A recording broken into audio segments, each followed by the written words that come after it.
aproveitar esses conceitos que a gente aprendeu, então eu vou usar várias palavras aí e ideias que a gente discutiu para falar de um caso concreto, que é o caso da cidade de São Paulo, e é uma forma de ver assim, como é que a gente pode usar esses conceitos que a gente aprendeu para ir construindo histórias. Então eu vou contar uma história dos últimos anos do orçamento da cidade de São Paulo, mas uma história triste, vocês vão chorar, ficar desesperados, lágrimas, porque na verdade eu falo um pouco das dificuldades orçamentárias, enfim, das dificuldades da cidade de São Paulo para conseguir, enfim, alavancar investimentos, conseguir trazer uma qualidade de vida melhor para as pessoas, enfim, investir na cidade. Tem variáveis orçamentárias que condicionam muito esse processo. Vamos entrar, Natália? Então, vamos lá. Então, eu falei na aula passada da questão do programa de metas, né? O programa de metas é o principal instrumento hoje de planejamento na cidade de São Paulo. Então, como eu falei, ele é uma inovação daqui, que está se espalhando. Tem vários outros municípios agora que estão começando a trabalhar com o programa de metas.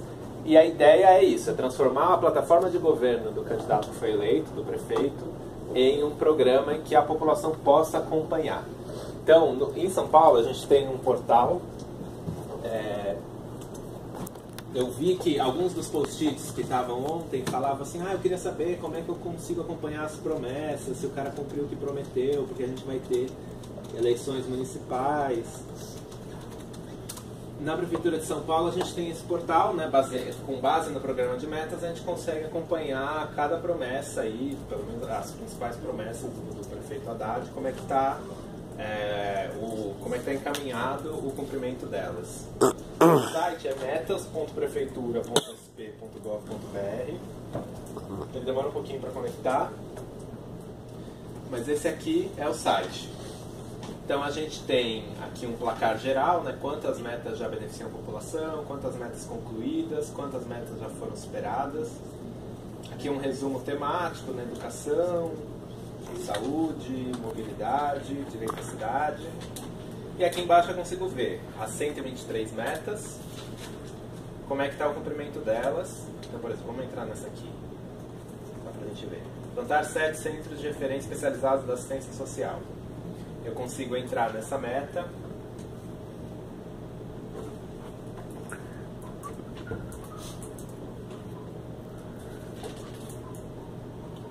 E lá dentro da meta eu consigo ver um detalhamento maior, explicando o que compreende esses centros, o que eles são. Tem uma ficha aqui de definição dos termos técnicos, objetivo, observações. E aí eu consigo ver um resumo, então quantos estão concluídos, quantos estão em obras, quantos estão em etapas anteriores ao início das obras, ou seja, projeto, licitação. E por algum motivo sumiu do mapinha aqui, mas daria para ver no mapa. Pode ser.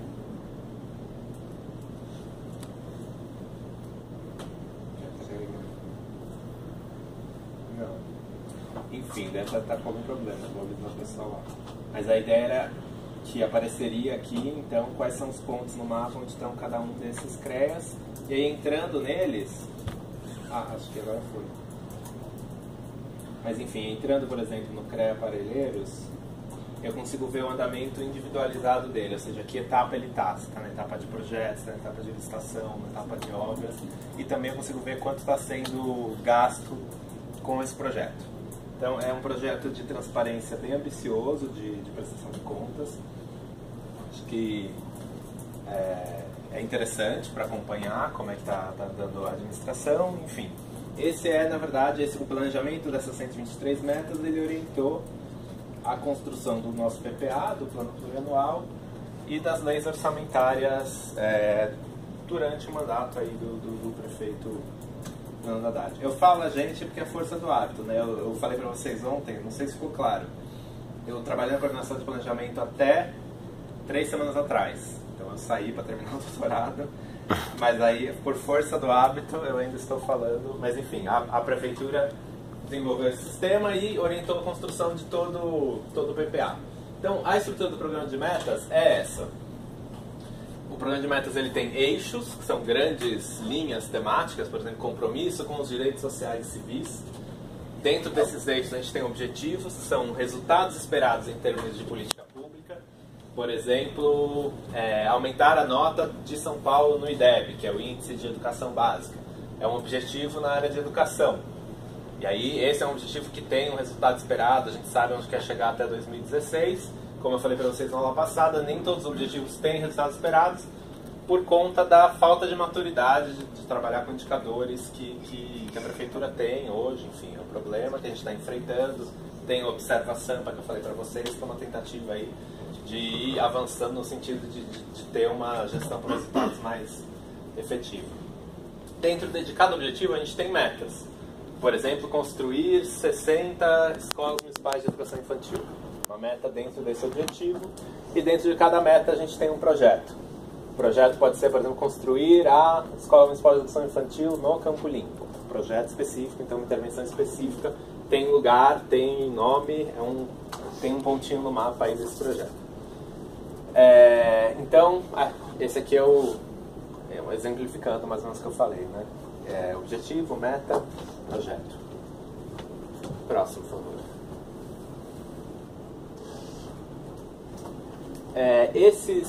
Como é que isso foi transformado numa estrutura orçamentária? O que a gente fez foi transformar os objetivos, que são 21, em programas. Então, cada objetivo do programa de metas tem um programa no PPA. Então, por exemplo, o objetivo de melhorar a qualidade da educação, ampliar o acesso à educação infantil com a expansão da rede de equipamentos e a criação de 150 mil novas vagas, vira o programa orçamentário Melhoria da Qualidade e Ampliação do Acesso à Educação. A meta 17, obter terrenos, projetar, listar, licenciar, garantir a fonte de financiamento, construir 243 centros de educação infantil, vira construção, reforma e ampliação dos centros de educação infantil. Essa é a estrutura que foi definida no PPA e essa estrutura se mantém em cada lei orçamentária anual que a prefeitura vai fazendo nesse período. Próximo. Além disso, só que a gente lembra que eu falei que tinha um nível do projeto, que aí é falando de cada creche específico, ou seja, um nível mais detalhado, que tem um pontinho no mapa. Isso não existia no orçamento, como a gente conversou na aula passada. E aí a solução que a gente pensou ali, ponderando aquele trade-off entre a flexibilidade dos gestores e a prestação de contas, foi criar um novo nível de prestação de contas que chamamos de detalhamento da ação. Ou seja, a ação é construção de centro de educação infantil, o detalhamento da ação vai ser SEI na Rua Manuel Dutra, SEI José Pereira da Cruz, CDHU, etc. Cada SEI em uma subprefeitura. E aqui, no PPA, o valor em 2014 e o valor em 2015 e 2017. Então, o nível de detalhamento é maior do que existia antes. Bom, aí no PPA a gente consegue ver também quanto é que o programa de metas como um todo custaria. Então, para implementar 123 metas que o prefeito Haddad se comprometeu, a gente precisaria de mais ou menos 27 bilhões de recurso livre para investir, de investimento, tá? Então aqui, lá no PPA, se vocês forem olhar, tem esse quadro que cada meta corresponde a uma ação orçamentária, um programa e os valores vão ser despendidos ao longo do período de 2014 e 2016. Isso é 27 bilhões para os 4 anos. Os 4 anos. 27. Bom, na LDO, isso aqui também foi uma novidade, a gente também começou a tentar trazer já na LDO uma previsão de quais metas iam prevalecer, né, iam ser consideradas prioritárias na construção do orçamento para cada ano. Então, a LDO passou a trazer esse anexo 1 de prioridades e metas. Bom, então, vamos lá. Eu falei que o programa de metas requeriria um investimento de 27 bi dividido ao longo de 4 anos. O programa de metas vai de 2013 a 2016. Então, o programa de metas, para a gente ter uma noção da ambição do que o prefeito propôs, ele exigiria a gente dobrar a capacidade de investimento da cidade em 2014. Ó, isso aqui é investimento realizado em 2011, 2012, 2013, quanto a cidade investiu.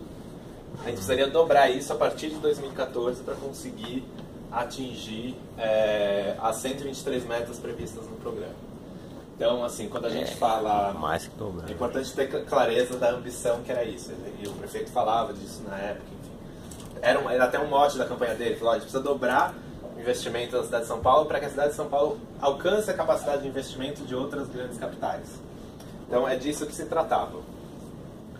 E aí existia uma estratégia e uma série de pressupostos para esse processo de planejamento. Então, os pressupostos eram o reajuste da planta genérica de valores do IPTU em 2014.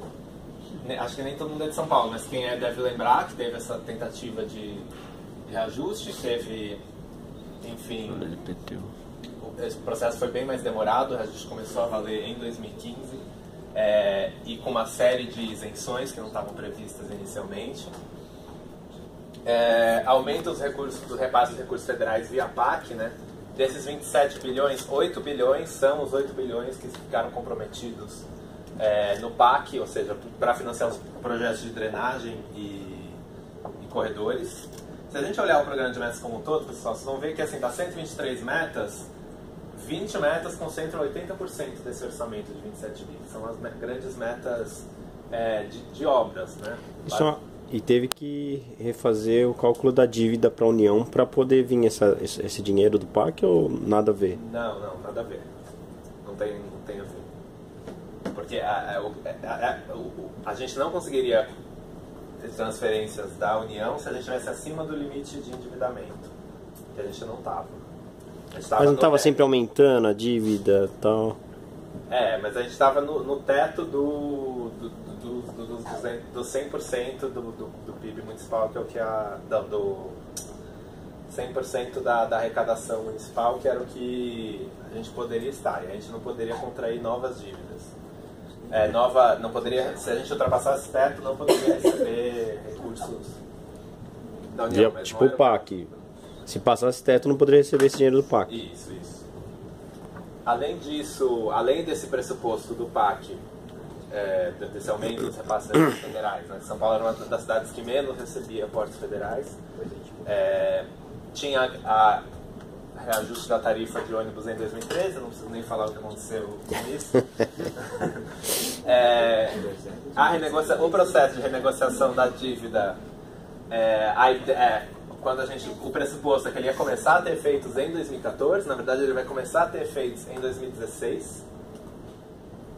E um cenário macroeconômico estável, ou seja, que o crescimento econômico ia estar girando ali em torno dos 2, 3% ao longo desse tempo, que permitiria a gente manter um nível de arrecadação próprio estável. Deu tudo certo. Tudo certo. Deu tudo certo, vocês podem imaginar. Enfim, isso aqui é um pouco, e eu falo isso com tranquilidade porque quando o prefeito fala sobre o programa de metas, ele fala dessas coisas. Essa é a justificativa do porquê a gente provavelmente não vai conseguir cumprir principalmente essas metas que exigem investimentos vultuosos aí na cidade. Então é por esses motivos. Já eram pressupostos ambiciosos. Era um pressuposto ambicioso, era um plano ambicioso. Mas enfim, também várias das coisas aqui ninguém tinha como prever que iam se desenrolar da forma que se deram. Agora, uma pergunta, esse reajuste da tarifa de ônibus, como é que ele entra como pressuposto? Ele não seria um reajuste para as empresas de ônibus? Não, ele entra como, assim, ao não reajustar a tarifa de ônibus, a despesa da prefeitura com subsídio da tarifa de ônibus aumenta. Então não é que a minha reajustar não mexe na minha receita, mas mexe na minha despesa. Quando eu não reajusto, minha despesa subsidiando, cobrindo a diferença entre o que as empresas arrecadam e os custos operacionais, o que está contratado, aumenta. Mas aí não vejo isso como um pressuposto para você aumentar a receita para fazer não a receita, mas diminui meu investimento, meus gastos correntes, aumenta meu superávit corrente, eu tenho mais recursos próprios para investir, entendeu? O impacto disso aqui em 2013 foi mais ou menos, entre o IPTU e a tarifa de ônibus, deu mais ou menos 1,5 bi, entre despesa que a gente teve que fazer a mais e receita que deixou de entrar, que a gente perdeu. Pra você ter uma ideia, 1,5 bi é mais ou menos a capacidade de investimento da prefeitura com recursos do Tesouro. Já que falou do então a gente duplicaria a capacidade. Não, isso fica meio pouco claro. Eu vi que teve gente que tentou analisar a questão dos ônibus, o quanto lucram essas empresas que estão subsidiadas. Sim, sem dúvida. Isso a gente tem acesso a esses dados. Eu lembro até a NET fez algumas análises junta comercial. Não sei. Não, o que tem assim, é isso. O pressuposto é nos contratos, os modelos como eles estão. Que assim, a prefeitura está renegociando os contratos, fez uma nova licitação, embora também parou no TCM. Mas enfim, o fato é que não reajustar, naquela época, naquele modelo de contratação, implicou um aumento maior. Aí depois foram feitos, enfim, todo um processo de você readequar o contrato, diminuir um pouco as margens de lucro. Se bem que agora, como aumentou de novo a Selic, eu não sei até que ponto eles vão conseguir diminuir muito as taxas de lucro. Aí eu não sei, é mais detalhe. E eu não sei também sobre os dados, onde tem. É só um parênteses, não sei se vai dar tempo de falar hoje, que eu lembro naquela outra aula no Lab Hacker, tinha alguns termos que você falou agora, Selic, que o Odilon ele mencionou, que é importante a gente saber para entender as coisas do orçamento. Você pode recomendar alguns termos, algum livro sobre isso? Então, o livro do... Quem quiser entender mais sobre orçamento público, o livro do Giacomoni... Tem o livro do Odilon Guedes, que é uma discussão política muito interessante sobre orçamento. Uma discussão... aquele Orçamento e Cidadania do Odilon... Minha letra é horrível, tá? Odilon Guedes. Orçamento e cidadania. O Odilon ele é muito legal porque ele faz a discussão política, ele levanta a questão do até que ponto é sustentável o Brasil ficar se endividando para pagar mais juros, essa questão do superávit primário, ele questiona isso. Reforma tributária, a questão que ele mencionou que eu achei muito importante, que no Brasil a gente paga muito mais impostos indiretos do que diretos. Aí ele faz uma tabelinha comparando os países, é muito interessante, isso é uma pauta muito importante. É isso, a estrutura que eu não entrei muito aqui porque acho que eu nem tenho propriedade para entrar, mas essa discussão mais política sobre, enfim, sobre as finanças públicas, como é que elas têm que se organizar e tal. Quem quiser uma coisa mais técnica, para entender como funciona o orçamento, as categorias e tal, eu não lembro qual é o primeiro nome dele, é Giacomoni. O livro se chama Orçamento Público. Giacomoni. James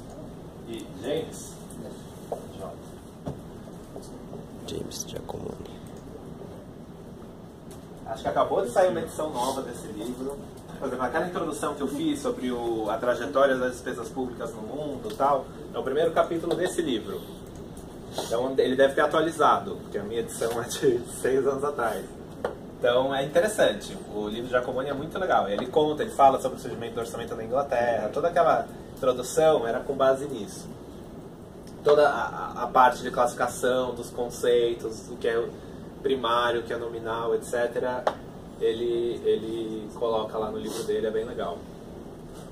Tem um outro mais técnico ainda, agora eu não vou conseguir lembrar. Giacometti, não. Também é outro nome italiano. Essa parte de economia, ele tem nesses livros de orçamento em geral, esses conceitos Selic, eu lembro que eu já até esqueci, eu anotei. Não, Selic é a taxa de juros de referência do Banco Central. Quando o Banco Central se reúne para decidir, o Conselho de Política Monetária se reúne para decidir qual é a taxa de juros de referência do mercado, essa é a taxa Selic, que a gente chama. Essa taxa ela é usada como referência para as transações entre os bancos, enfim. É o nível de taxa de juros do Brasil, basicamente é isso. E é o que eles utilizam para controlar a inflação também? Isso, que eles usam para controlar a inflação. Aí é uma discussão de macroeconomia. Então. Para entender macroeconomia, eu, na época da faculdade, eu li o livro do Stiglitz.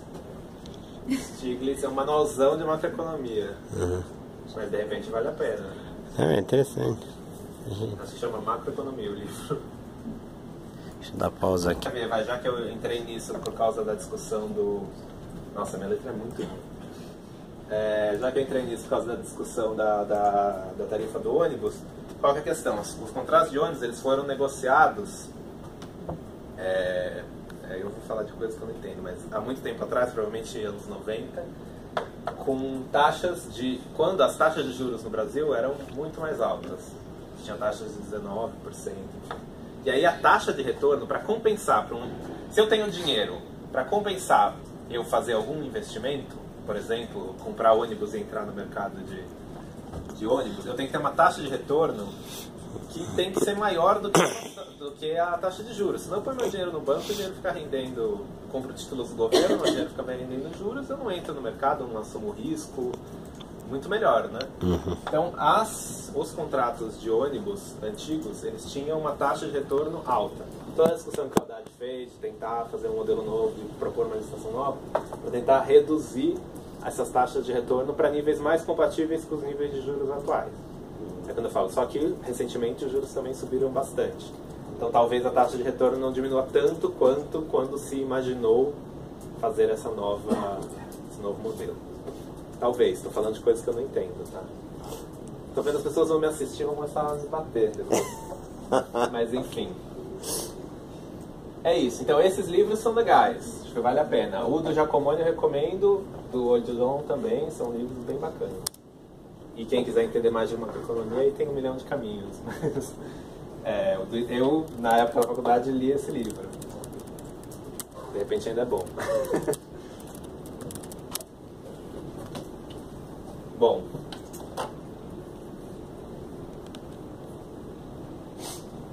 Aí é isso, aí mostrando, enfim, aquele era o planejamento. A gente ia ter que duplicar, chegar em mais ou menos 8 bi por ano para conseguir cumprir o programa de metas, especialmente as metas caras, né? As metas de infraestrutura, corredores de ônibus, canalização de córregos, construção de novos hospitais, de creches, enfim, essas são as metas caras. A gente não tem conseguido, né? Vocês podem ver. 2015 a perspectiva é fechar, quer dizer, isso aqui foi feito, eu não atualizei, mas deve fechar em algo como 4 bi e pouco. Então não teve aumento significativo de investimento que estava previsto. Também foram sendo feitas outras opções que impactaram o orçamento. Uma opção importante do prefeito no primeiro ano foi investir na regularização das carreiras de saúde e educação, mudança dos pisos, reajustes para médicos, enfermeiros, psicólogos, etc., os profissionais de saúde. Isso tem um impacto grande no orçamento e também acabou comendo aí um pouco o espaço de investimento. Era uma opção que também não estava colocada no começo com a mesma força. Em casação na prefeitura, a maioria é folha, né? A maioria é folha, tipo 70, 70. Para investimento, o município consegue pegar para um projeto específico verba com o BNDES, por exemplo? Até ano passado não, porque ele estava no teto do endividamento, estava estourado. Esse ano com a renegociação, sim, volta a poder contrair empréstimos para projetos. E aí ele pode colocar esse empréstimo como... Pode, como fonte de receita, pode. Mas no orçamento de 2016 ainda não tem nenhuma previsão de empréstimo. Precisaria de autorização da Câmara específica. Então ainda não tem uma previsão para isso. Fábio Giambini é o outro? Finanças Públicas? Esse. Esse é muito bom também, Giambini. Finanças Públicas. Esse eu tenho também. Falei que era o nome italiano. Tá com desconto na Amazon. Né? O próprio projeto.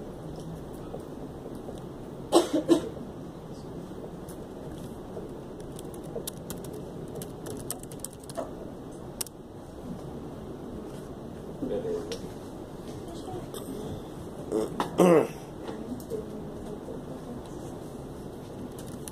Bom, olhando um pouco mais em detalhe essa evolução dos últimos anos na prefeitura, eu queria destacar algumas coisas. A gente vê, olhando para o orçamento de todas as fontes, então aqui entram as transferências estaduais, as federais,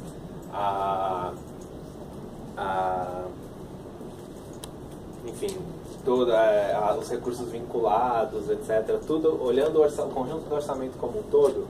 Uma forma interessante, dado que a lógica do orçamento é incremental, como eu falei para vocês, quer dizer, o planejamento de um ano leva muito em conta o que está acontecendo no ano atual. Uma forma muito legal da gente fazer comparações no orçamento, olhar o orçamento para tentar identificar que tipo de prioridades estão colocadas ali, é você comparar um ano com o outro. Quando você compara o próximo ano com esse ano, você consegue ver, sei lá, se num ano a educação ocupava 32% do orçamento e no próximo ano passa a ocupar 33%, Porque a educação ganhou espaço, outra coisa está perdendo espaço. Então você fazer esse tipo de comparação é bem interessante. Te ilumina, e fazer isso no macro, com períodos maiores, ela te ilumina, por exemplo, que áreas que crescem, que áreas que diminuem. Então, por exemplo, se a gente for olhar para o orçamento da prefeitura, saúde e educação são áreas que crescem. E aí eu não vou dar de bandeja para vocês que áreas diminuem. Aí vocês põem em prática, olhando lá os dados. Quê? Já saiu de lá. Eu já saí, não, mas... Vamos lá, para estimular. Mas, enfim, saúde e educação são áreas que crescem, tem muito a ver com essa política de revalorização. Mas aí você tem outras áreas que vão perdendo espaço. E aí, enfim... Aqui, olhando por grupos mais amplos, a gente não vai olhar por área aqui, mas a gente está olhando alguns. Eu fiz um popurrí aí, uma seleção de alguns grupos que são importantes. Então, a atividade é basicamente o custeio, no sentido de contratos necessários para manutenção dos serviços, tá? Basicamente a atividade é isso. O pessoal não está aqui. Auxílios são os auxílios que a prefeitura paga para os seus servidores, tipo auxílio alimentação, auxílio transporte, etc. Compensações tarifárias, esse é o nome bonito do subsídio da tarifa. Então aqui é o sistema de ônibus. Operação especial é a dívida, basicamente. Só ônibus, isso aqui é só ônibus. Compensações tarifárias do sistema de ônibus, chama a dotação como um todo.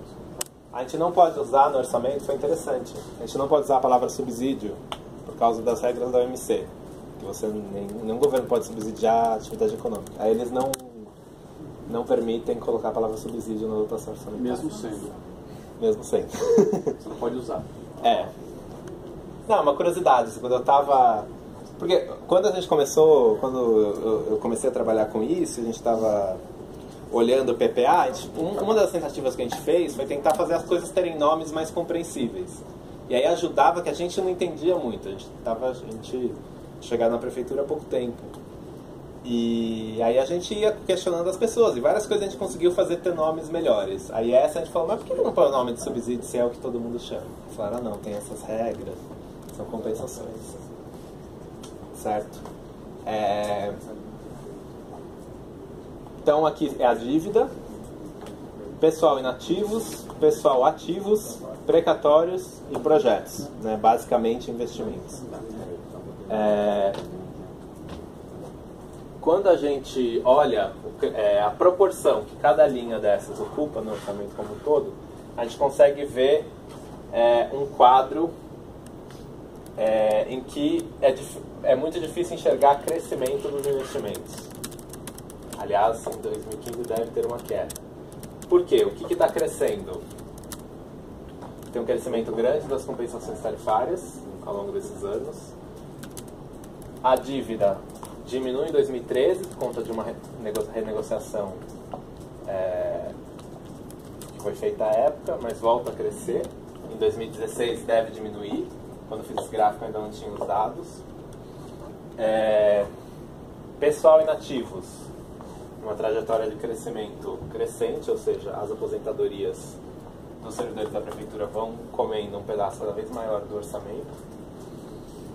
O pessoal ativo também vai crescendo e os precatórios também vão crescendo ano a ano como proporção do orçamento. O crescimento dessas linhas. Você tem aqui em 2014 uma redução das atividades como proporção do orçamento total. Isso aqui tem a ver com uma das primeiras coisas que o prefeito Haddad fez foi que de determinar, baixou um decreto para renegociação de contratos, todo mundo tinha que reduzir acho que 10% dos seus contratos, então isso tem um certo impacto aqui. Mas aí volta a ficar estável em 2015. Enfim, a ideia é mostrar um pouco o que está condicionando aquele não aumento, a não capacidade de aumento dos investimentos. Próximo, tá? Aí quando a gente olha só a fonte 00, a fonte tesouro, os dados são mais dramáticos, porque esses movimentos eles ficam mais claros. Quando a gente está olhando só na fonte tesouro, Olha o quanto a dívida vai comendo. O quanto os inativos vão ocupando cada vez mais. Certo? Esse era um pouco o pessoal ativo também. Então, essa é um pouco o que eu queria mostrar para vocês. E aí, a capacidade de investimento com recursos próprios da prefeitura é muito baixa em 2015 por conta do crescimento dessas outras linhas de despesa.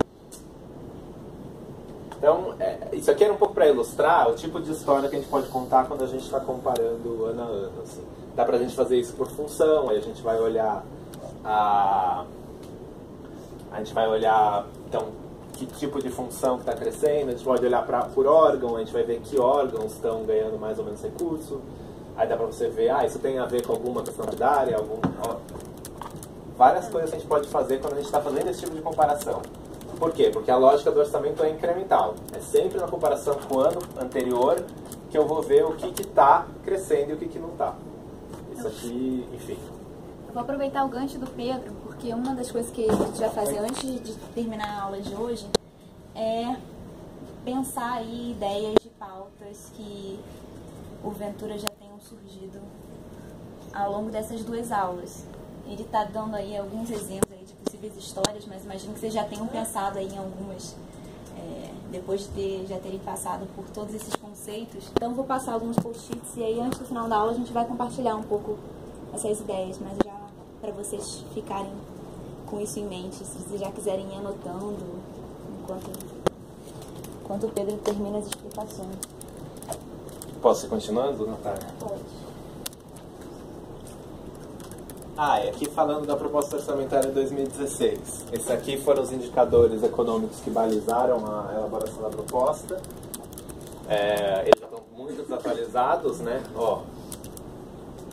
PIB total. Para 2015, esse aqui era o crescimento para 2016. Não, para 2015 estava em menos 1,45. Para 2016 estava em 0,70. IPCA isso aqui já está totalmente diferente, né? O PIB vai crescer menos 2 em 2000 esse ano menos 3, no ano que vem menos 2.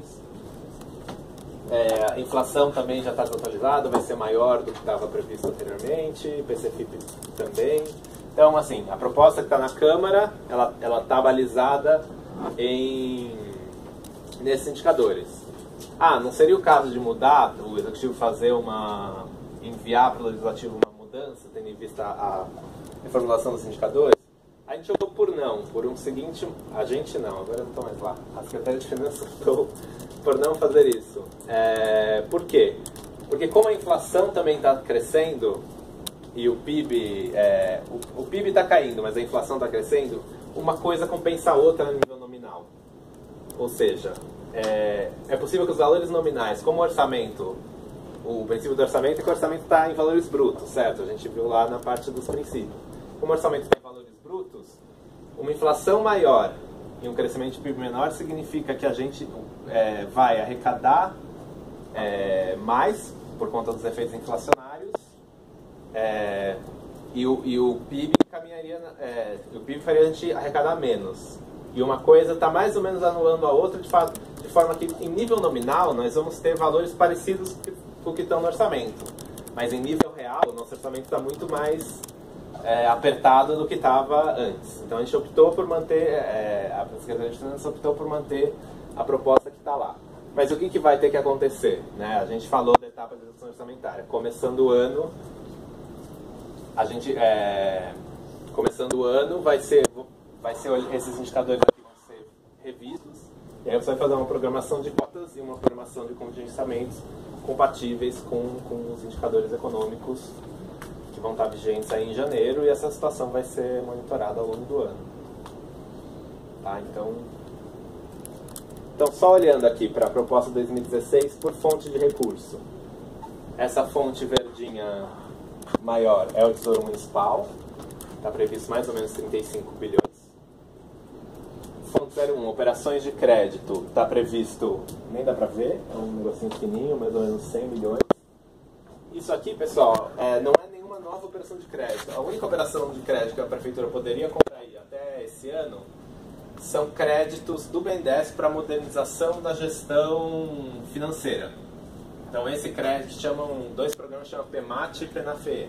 Então essas operações de crédito aqui são o PENAF e o PENAFE. Não tem nada novo previsto. Fonte 02, transferências federais, mais ou menos 7 bi. Transferências estaduais, mais ou menos 686 mil. Fundeb, Fundo de Constituição da Educação, mais ou menos 3,7 bi. Outras fontes, 122 mil. Recursos próprios da administração indireta, basicamente, contribuição dos servidores para o regime próprio de previdência, 3,4 mil. Recurso municipal, 4 bi, mais ou menos. Vinculados, recursos vinculados, 4 bi. O que é administração indireta e recursos vinculados? Recursos próprios da administração indireta são os recursos arrecadados pelas autarquias, fundações e empresas públicas da prefeitura. O que entra aqui? Basicamente a contribuição... A Prodan, por exemplo... Não, a Prodan não é empresa dependente, então o orçamento da Prodan é separado. O que entra aqui? É separado não, vai na mesma peça, mas ele não entra nessa conta, porque a Prodan não é uma empresa dependente. A Coab é uma empresa dependente, então ela entra aqui. Mas explicando, os recursos vinculados são... a administração indireta, então é isso, está aqui as fundações, blá, blá. O grosso disso aqui, assim, para um exemplo fácil, o Teatro Municipal é uma fundação, a prefeitura. Quando ele arrecada ingressos, vende para uma ópera, esse recurso entra aqui, com a fonte 06. E a gente consegue saber exatamente por ano quanto o Teatro Municipal tem de receita. Sim. E não só o Teatro Municipal, mas todos esses outros órgãos que estão debaixo da prefeitura. Sim. Prodan, Coab. As empresas é mais difícil. Aí é uma prestação de contas separadas que eu não conheço muito. Porque Então eles publicam o balanço. Publicam balanço, Aí tem que ver os balanços das empresas. No orçamento tem uma previsão do ano de receitas, despesas de cada empresa, dá pra ver. Mas a execução orçamentária deles não se dá no sistema da prefeitura. Cada uma tem sua própria forma de executar e é disponível nos balanços. Aí que eu estava explicando. Mas assim, o grosso desse recurso da administração indireta é o IPREM, Instituto de Previdência Municipal, que são as contribuições dos servidores para o regime próprio de previdência da prefeitura. Recursos vinculados é aquilo que eu tinha falado, é um recurso que entra para o Tesouro, mas com um fim específico. Então, por exemplo, as multas do Fundo Municipal de Desenvolvimento de Trânsito vão para o FMDT, entra como fundo. A multa de trânsito é a maior? Não, maior essa rubrica são as operações urbanas.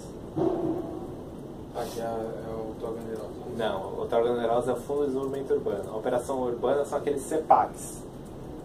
A operação urbana é uma intervenção que você... a prefeitura delimita determinada área, por exemplo, Faria Lima. Faria Lima existe a operação urbana Faria Lima. Então, dentro daquela área, a prefeitura vende potencial construtivo para terrenos dela. Isso vai tendo uma valorização imobiliária. E a prefeitura se apropria de parte dessa valorização imobiliária, mas ela só pode investir naquela área. Por isso que as áreas de operação urbana, elas têm muito recurso, arrecadam muito recurso. Por exemplo, uma área que tem a Faria Lima se desenvolveu muito, muito rápido, de forma muito, muito grande. E a prefeitura arrecada uma parte da valorização imobiliária daqueles terrenos que eram dela antigamente. Então, esse recurso entra, só que ele só pode usar para intervenções ali. Então, por exemplo, parte do que a prefeitura contribuiu para o metrô, na gestão anterior, vinha da Operação Urbana Faria Lima, para construir aquela estação ali, refazer o Largo da Batata. A Operação Urbana ela permite você investir muito em uma determinada região, mas ela tem uma crítica de que ela concentra recursos, na verdade. Uma região rica já mais rica. Fica mais rica. Ela pode até começar com uma região pobre, mas aí a hora que ela ficar rica, a tendência é você cada vez ter mais recursos para investir ali. E o próximo ano mudou de secretaria, né? Era gente de uma secretaria, agora outro que vai administrar isso. Ah, é? Isso eu não sei. Qual? É com a... Tem a ver com a mudança da Secretaria de Habitação? Eu acho. Não secretaria que dobrou o orçamento do ano que vem, justamente por isso, assim, ela passa a administrar os Ah, tá. É a Secretaria de Desenvolvimento Urbano. É que antes, esses recursos, como é que eles ficavam? Antes, cada operação urbana era um órgão próprio dentro do orçamento, eu acho. separado. Isso, era separado. Só que quem fazia a gestão de fato era a Secretaria de Desenvolvimento Urbano. Aí eles pediram, para facilitar a gestão, que cada operação urbana virasse uma unidade dentro do órgão deles. Então teve essa mudança estrutural. E aí, se você olha só órgão, a Secretaria de Desenvolvimento Urbano ficou gigante. E na verdade eles já eram gigantes, porque eles já administravam esse recurso. Beleza? Então esse é o orçamento por fonte. Este é o orçamento por aquelas categorias que a gente estava trabalhando: atividade, auxílio, operação especial. Aqui o impacto da renegociação da dívida. Ó. Esse ano a gente pagou 5 bi, o ano que vem a cidade vai pagar 3,7 bi de dívida. Pessoal, crescimento grande, ainda reflexo dessas políticas de revalorização. Novas carreiras, teve uma série de concursos aí para a prefeitura recentemente, para tentar recompor um pouco o quadro de pessoal. E investimentos. Então aqui, de novo, o efeito de você orçar os repasses federais, enfim, isso acaba trazendo por uma variação que a gente sabe que tem algo de irreal. Aí, olhando só para as fontes municipais, o mesmo quadro. Tá? Tem um crescimento geral de 5%, que na verdade é um crescimento real de menos 4%, mais ou menos, porque a inflação está em 9%, né? Então não vai ser um ano fácil. Basicamente toda a capacidade de investimento se dá por transferência. Sim, é isso. Então, quando a gente está falando das despesas, a gente tem que ter isso em mente, né? Inflação, para poder ver se... Sim. É isso, que em geral os contratos eles são reajustes, contrato de limpeza. Tem uma cláusula de reajuste por algum índice inflacionário. Então se a inflação sobe automaticamente... Mas por que isso não é previsto aí, então? Pelo princípio do orçamento bruto. Os valores... Lembra que a gente falou dos princípios orçamentários? Os valores no orçamento tem que estar previstos sem nenhum tipo de correção ou dedução porque se você começa a colocar índice, fica um pouco mais fácil... Começa a confundir, entendeu? Fica mais real a previsão, né? Fica mais real. Eu poderia ter feito na minha, mas aí fica pro leitor fazer, entendeu? Eu poderia, na minha previsão, fazer uma outra coluna aqui, pelo 2006 por valores reais de 2015. Aí a gente compararia, ficaria mais realista. Mas aí fica pro leitor fazer essa interpretação. Se o governo fizer, na hora que fizer a proposta, isso confunde. Fica mais difícil mexer com os Confunde o dados. leitor, né? Porque aí você está falando que tem 5% de superávit, digamos assim. Não, de crescimento entre um ano e o outro. O que no fundo não vai acontecer, né? Não, vai acontecer em termos nominais. Em termos nominais, vai ter essa variação. Tá. Em termos reais, quando você descontar a inflação, não vai ter. Mas aí, por exemplo, que índice inflacionário usar? Tem IPCA, tem IGP. Aí quem for ler, faz a correção, entendeu? Mas nos contratos já não é previsto o índice? Nos contratos é previsto índice, sim. Então Mas você nem pode prever a todos, partir... mas nem tudo é contrato. Por exemplo, despesa de pessoal não é. Quanto o governo vai dar de aumento? Não está vinculado à inflação. Aliás, a inflação, do ponto de vista de finanças públicas, é uma coisa que ajuda um pouco a conter este movimento de crescimento de despesas de pessoal. Porque as despesas de pessoal você não reduz. Assim, você não reduz despesas de pessoal porque os salários você não pode baixar. Mas a inflação ajuda eles baixarem em termos reais. Então, em momentos de crise, as despesas de pessoal elas podem passar a ocupar um espaço menor do seu orçamento se você não der reajuste para os servidores. Também tem o seu custo custo para a administração, custo para as pessoas, né? As pessoas também dependendo do salário, enfim.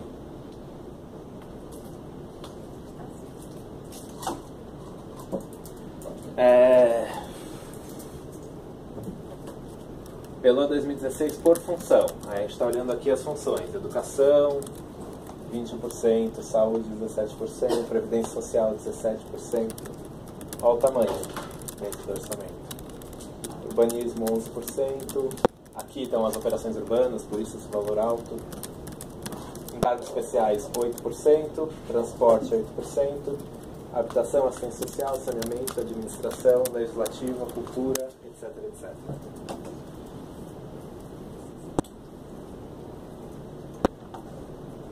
É isso, aí falando um pouco do processo de participação no planejamento de orçamento. Como é que a prefeitura lida com a participação, a questão da participação? A prefeitura desenvolveu um sistema que foi batizado de ciclo participativo de planejamento e orçamento. Então foi criado um conselho de planejamento e orçamento, chamado CEPOP. Que não teve reunião. Não teve reunião esse mês. O CEPOP ele é composto de representantes de todas as subprefeituras, dos conselhos participativos municipais de todas as subprefeituras, de todos os conselhos de políticas públicas, que tem representação da sociedade. E o CEPOP ele comanda um processo de prestação de contas e escuta que o executivo aí utiliza nas várias secretarias para elaborar a peça orçamentária. Então esse ciclo ele tem uma etapa de formação, que esses conselheiros do CEPOP são formados, aí tem uma etapa de prestação de contas, a gente tem uma etapa de audiências públicas, 32 audiências públicas em cada subprefeitura para escutar. Então o governo vai para ouvir o que as pessoas estão demandando. Com base nisso que foi ouvido, cada conselho municipal define 3 projetos prioritários. E esses projetos prioritários são discutidos, então, com as secretarias dos conselhos municipais. As secretarias vão dizer, isso aqui vai entrar no orçamento por esse e esse motivo. Isso aqui não vai entrar no orçamento por esse e esse motivo. Obviamente, não cabe tudo que é demandado. Vocês viram a capacidade de investimento muito baixa. Então, tem um processo de negociação mesmo, em que cada secretaria, dentro do seu limite orçamentário, vai dizer o que é possível e o que não é possível incorporar. A gente acha que isso... A gente achava quando pensou isso, que isso é uma forma um pouco mais transparente de conduzir, ao invés de simplesmente ouvir, dizer, legal, muito legal, a gente vai incorporar isso, a gente acredita